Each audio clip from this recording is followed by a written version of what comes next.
It's been different for Christina and Albert Ross. They had no aunts, no uncles, and no cousins to come and bring them gifts. All they had was their mother.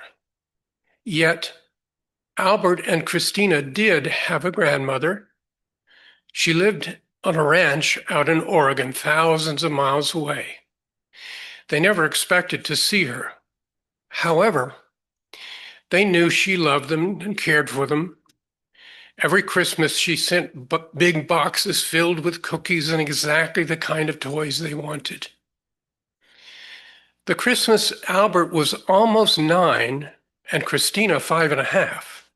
Their grandmother wrote, "This year, I am not sending packages. I am coming to see you." She might bring the presents with her, Christina said hopefully to Albert. Albert, who got A's in math and could count money, said, "Don't plan on it, kid. It costs so much to come so far, she probably won't be able to buy presents." Christina, who wanted a baby doll, began to cry. "Hush," said her mother. "You children should learn presents are not what Christmas is all about." "Yeah, we know," said Albert. "Everybody says that." Albert wanted an airplane with a real motor, an airplane that could really fly. Christmas morning, Albert and Christina had to wait to open their presents until grandmother came. They were allowed to shake their packages, but there wasn't one that felt like a doll or an airplane with a motor. They were all soft packages, like clothes. They left for the railroad station right after breakfast. Albert spotted a tiny smiling woman with twinkly blue eyes and wavy gray hair. "That's her! That's her!" he yelled. When their mother rushed forward to greet grandmother, Albert, who remembered his father, whispered to Christina, "Her eyes are just like Dad's. I would have known her anywhere." Christina, who had been born after her father died, eagerly searched her grandmother's face. Christina noticed grandmother carried only a little handbag, far too small to contain a big doll. Albert was right. Grandmother had spent all her Christmas money to come see them. But then grandmother opened her handbag and took out small pieces of cardboard with numbers on them. These she exchanged at a window marked baggage for a suitcase and a wooden box with metal corners and leather straps. "This is my mother's old quilt chest," she said. "I thought you might want it." Christina looked at the chest. Albert looked at the chest. It was big enough to hold a very large doll and an airplane, too. The taxi driver could hardly get the chest in the trunk. It stuck out the back.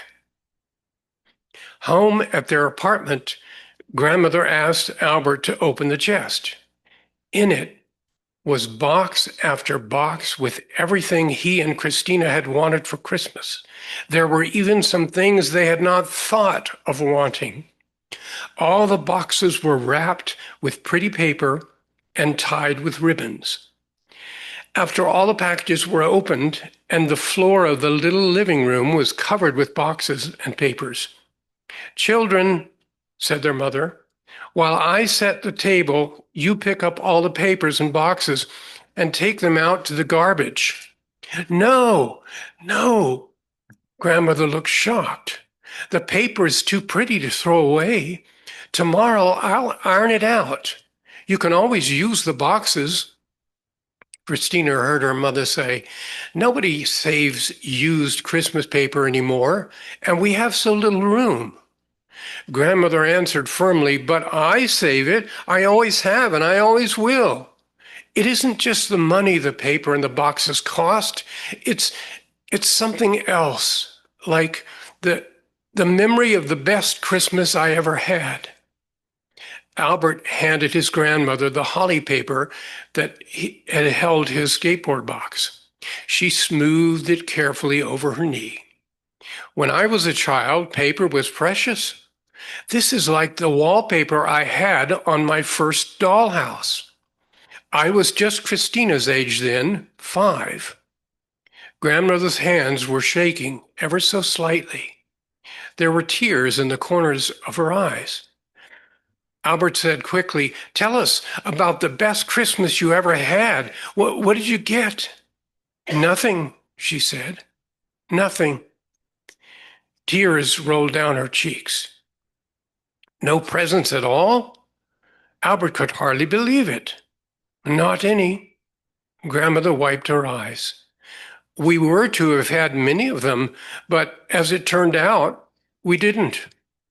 Yet it was the happiest Christmas I ever had." Later, when I grew older and heard the story of the other wise man, I knew my father was like him. "Well, I know about the other wise man," Albert said eagerly. "He stopped so many times to do good for people, he never got where he was going on time." "Yes, Albert, that is exactly what happened to my father. He started out to buy presents for us, but—" Tell us, Grandma." Christina jumped up and down. The children's mother had been listening as she set the table. She said, "What does that have to do with saving used Christmas paper and used Christmas boxes?" "Everything," Grandmother chuckled. "Everything. We lived back in the Blue Mountains. It was a long way even to Henryville, the nearest settlement. There's nothing there now. But then there was a general store and a post office and a railroad. The train stopped once a day, late in the afternoon. A stagecoach went through Henryville, too. It was one of the last of the old horse-drawn rockabys that operated in the United States. The roads in the Blue Mountains then were rocky and steep, and in the winter especially, autos couldn't get through.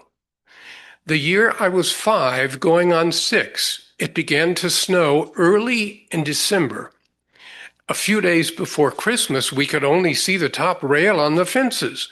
We were snowbound. Then it turned cold, and a crust formed on the snow that was so hard it could hold up a team of horses. Father said he would take the big bobsled and go to Henryville to get our Christmas things.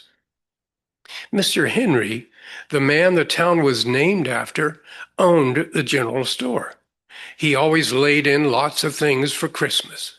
Dolls from Germany for the little girls, BB guns for the smaller boys, and 22 rifles for the bigger ones, ice skates, sleds, little rocking chairs, and storybooks with colored pictures. There were peppermint sticks, lemon sticks, and wooden buckets of rock candy with roses in the center. When Father started early the morning before Christmas for Henryville, he had 2 shiny $20 gold pieces in his pocket. Back in November, our grandmother Curtis had sent them, one for me and one from my brother Joel. She said she wanted us to have a wonderful Christmas, but also to learn to share and show the love of Christ. In those days, $20 was a fortune. Joel and I talked about what we would give others and what we would get for ourselves. We finally decided we would each give $2 to the circuit riding preacher and get presents for Mother and Father. The rest we would have for ourselves. Father said he wanted a pair of mittens and a cap. Mother said she was tired of venison and wanted a turkey, 2 pounds of cranberries, and 5 pounds of powdered sugar. Joel wanted a .22 rifle. I had my heart set on a blue-eyed doll, a cart for her, and some candy hearts with writing on them. The last thing I heard Father say to Mother as he left was, "It should be a good Christmas with all this money to spend. I just have to get to Henryville." "Don't forget the turkey," Mother said. Father grinned and snapped the lines. "It will be late before I get back, but don't worry." All that day, We dreamed about Christmas, the turkey dinner, the toys. We strung popcorn for our Christmas tree and made paper dolls out of old newspapers. We tied on red apples, and Mother let us have one sheet of her white writing paper to make an angel at the top. She let us stay up past our 8 o'clock bedtime, but at 10, Father still had not come, so we had to go to bed.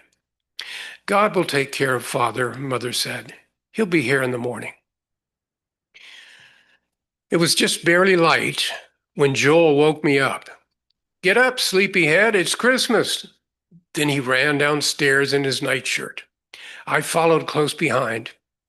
There was our Christmas tree with its paper dolls and popcorn strings, but no presents under it. Father hasn't come yet, Mother said. I can't imagine what's keeping him, but go upstairs and dress. He'll be along by and by. Mother made her special 6-egg hot cake for our breakfast, hotcakes, and she spread them with huckleberry syrup. Father will be home soon, she kept saying. We were almost through eating when we heard the sleigh bells. We ran to the window and in a few minutes saw the team of horses coming around the hill and through the trees. The crusty snow was sparkling, and the old bobsled was loaded with every kind of box you could imagine. They were piled higher than Father's head, and some were stacked on the seat beside him. Thank you, Lord, I heard Mother say right out loud. Thank you for bringing him home safe. Father pulled up by the door, and he jumped out of the sled. Whatever kept you so long? Mother asked, and gave him a big kiss before he had time to answer. Merry Christmas, my brother and I shouted. Merry Christmas. I'll unhitch here, Father said, so it'll be easier to unload. Joel, you take the horses to the barn. Alice, help him and measure out the grain. I ran to the house for mittens and stocking cap. But when I came out, Joel was already at the barn with the horses, Babe and Sis. Neither Father nor Mother seemed to notice me. I heard Mother say, what did you buy with $40 to fill so many boxes? And then Father said, I didn't buy anything, nothing. When I got to the store, it was closed and locked. The boxes are all empty. In all my life since, I have never been so stunned. We weren't going to get anything for Christmas. Joel was struggling to lift the heavy harness up on the pegs as I trudged into the barn.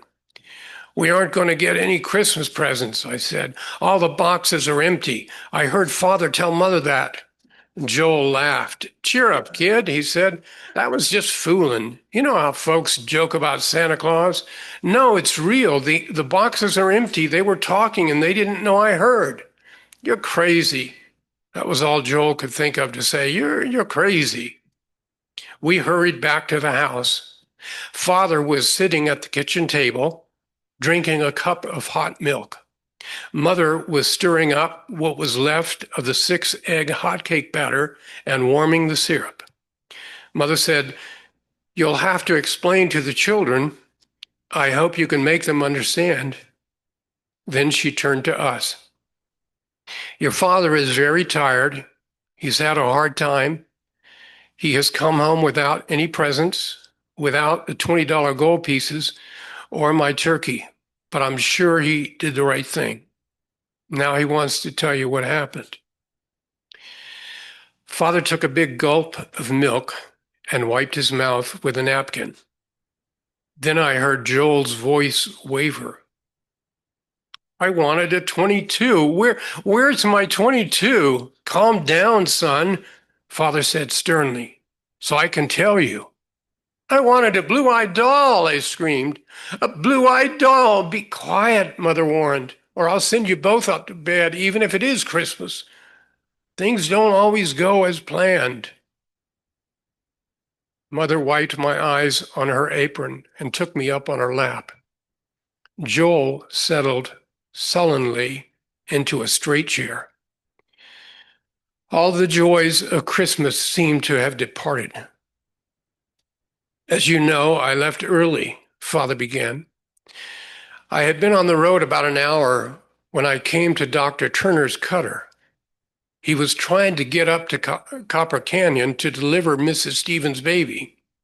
One of the tugs was broken, and he had no way to fix it. I spent 2 hours helping him get going. So that gave me a slow start, but I figured I still had plenty of time to get to Henryville. Dr. Turner asked me to be on the lookout for a new family that had just moved into the Wilson mine. He had told them they must get their twin sons to a hospital in Portland. He thought I might pass them on the way. When I came to the main road in the alley, Father continued, the snow wasn't nearly so deep, and the road had been packed down by travel. There was a stagecoach with a wheel off. The driver was just a young fellow, and he wasn't sure of himself, so I fixed the wheel and lost some more time. He gave me $2 for my trouble. I didn't want to take it, but he said it was a Christmas present for my children. I figured I would get a bucket of hard candy with it. The stage went on ahead of me and while I packed up my tools.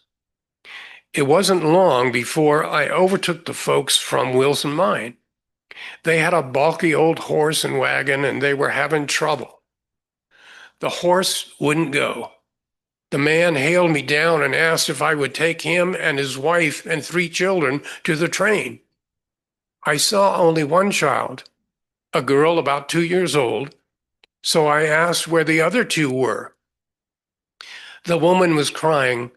She led me to the back of the wagon, and there were 2 little twin boys in a box covered with a quilt. Both boys were wrapped up so tight, all I could see was their heads. I reckon they were about Alice's age, fair-haired little tykes, and terribly sick. It looked to me like they wouldn't make it unless something was done. They both had high fevers, but it seemed like one was much worse than the other. It was about the saddest thing I've ever seen. The mother was worn out, having been up night and day. The father was sick with worry, straining to catch the train. The boys were dying, and the old horse wouldn't go. I told them to pull off the road, unhitch, and let the horse go back home. And then we put the box with the boys in it in the bobsled. The mother and father got in. The little girl was crying with the cold. I whopped old Babe and Sis. It seemed like they knew we had to make some good time. I've never known them to go faster, and we made it to the train almost half an hour early. The conductor didn't want to take the boys on account of what they had might be catching. But he gave in when he read the letter the folks had from Dr. Turner. He said there wouldn't be anyone in the caboose and that they could all ride in there. And then it turned out they didn't have enough money for fares for all of them. The father could go, or the mother, but not both. The sick boys needed their mother, but I didn't see how they could manage without their father. So I gave them the 2 $20 gold pieces and the $2 I got for fixing the stagecoach wheel. And then Joel interrupted Father. But wasn't that more than they needed? They already had enough to pay one fare. You said so. Yes, son, Father nodded. But I knew they would need someplace to stay and something to eat. I knew they would need money for medicine and for the hospital. So you gave them the grocery money too, Mother said. Father looked miserable.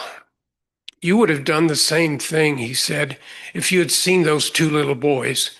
One of them looked at me like that last deer I shot. I couldn't stand it. He paused. I saw Mother squeeze his hand. Old man Henry is always asking me if I want credit.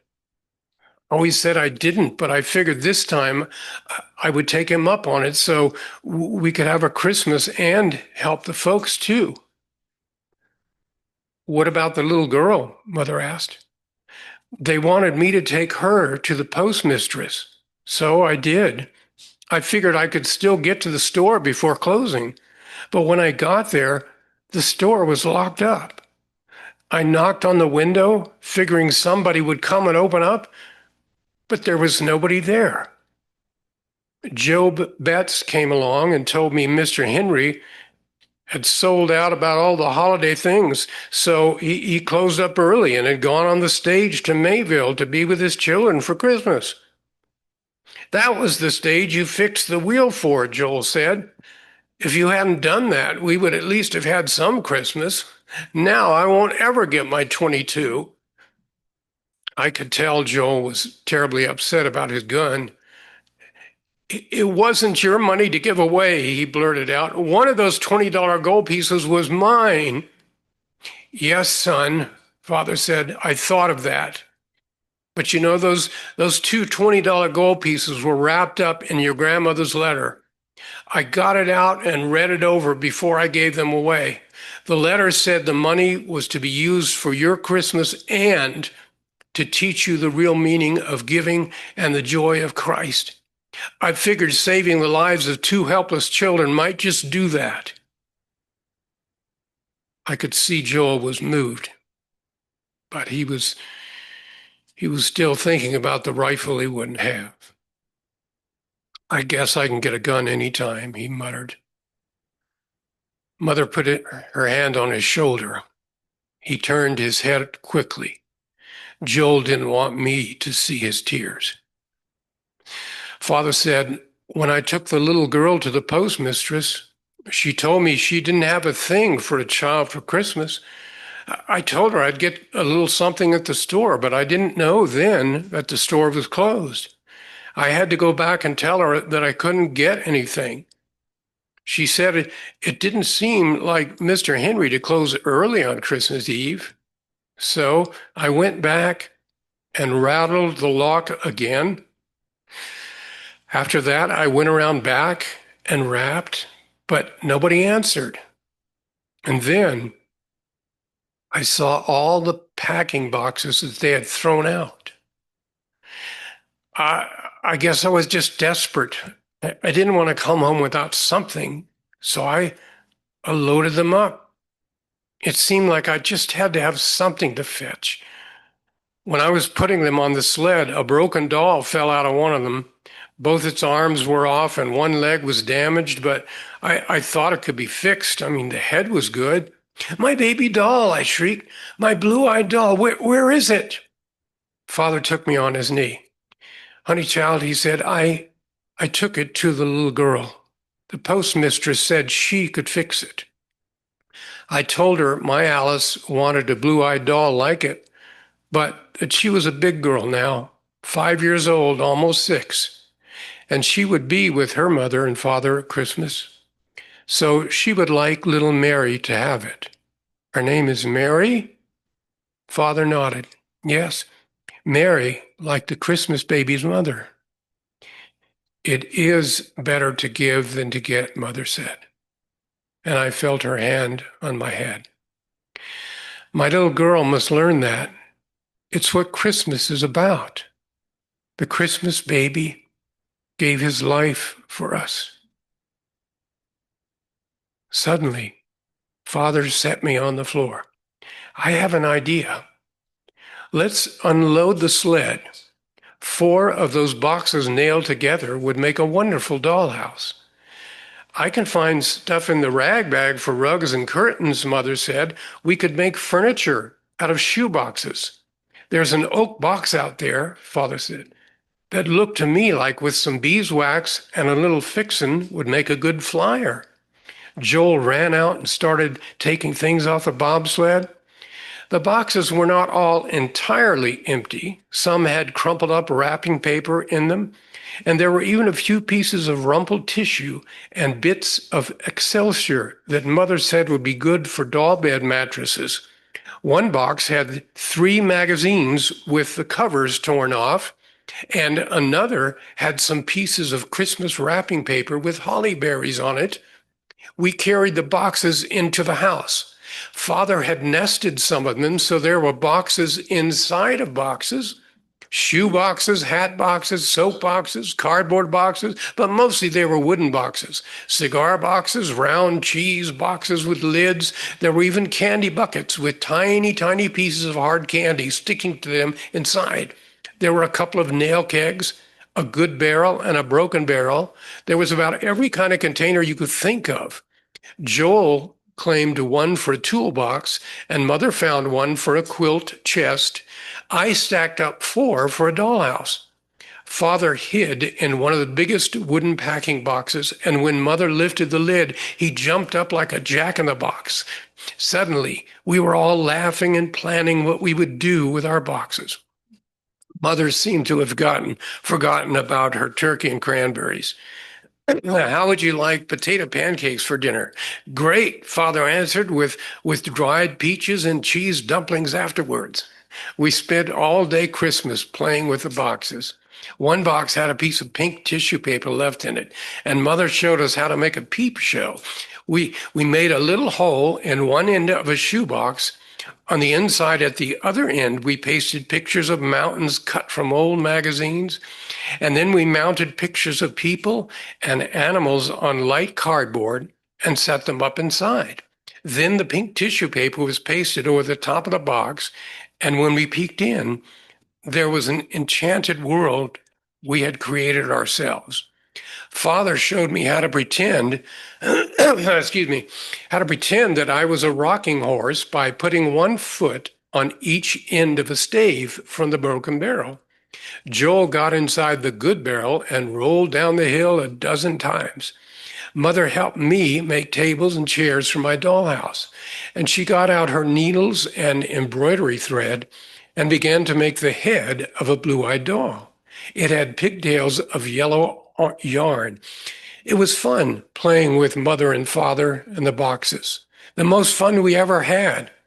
But every once in a while, I could see Mother was near tears. She couldn't forget those little sick boys in the box on the train. She kept saying to Father, I'm glad you did what you did. And that, finished Grandmother, folding a piece of gold foil Christmas wrap. That was the best Christmas we ever had. Some other Christmases I can't even remember. The next year, Joel got his 22, and I got my blue-eyed doll. It had real hair and would go to sleep when I laid it down, but somehow I never loved it quite as much as the one Mother made for me. Well, tell us, said Christina, what happened to the two little boys in the box? Did they live? Grandmother's eyes lowered. One of them died on the train before they got to Portland. But the doctors managed to save the other one. Well, what happened to him? Albert asked as he stroked the wings of his new airplane. Grandmother smiled. Lots of things. When I grew up, I married him. He was your grandfather. If it hadn't been for that empty box Christmas, you wouldn't be here.